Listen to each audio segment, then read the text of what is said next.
Well, the fact is, China's done a better job of that than any country in the history of the world. China has lifted 728 million people out of poverty by international standards.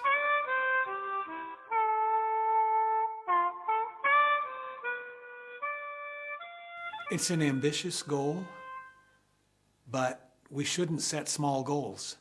We should set big goals, especially if you're a country as big and powerful and inclusive as China.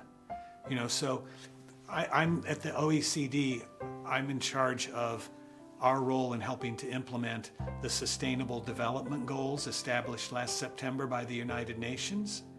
And one of those goals, the ultimate goal there really, is to lift 800 million people worldwide out of extreme poverty.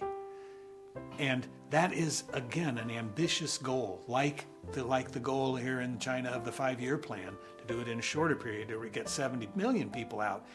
China has lifted 728 million people out of poverty by international standards.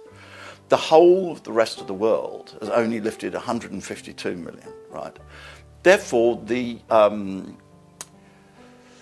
contribution to human well-being made by Deng Xiaoping is unequalled, in my opinion. I was really deeply moved. You might even hear my voice slightly waver, because the first time I went to Shanghai and I saw there's a big portrait of Deng Xiaoping in the municipal hall there. And I was so moved because I knew he'd been there, because I knew not merely what a great theorist and leader of China was, but what an enormous contribution he'd made to human well-being, and that sums up my view about him.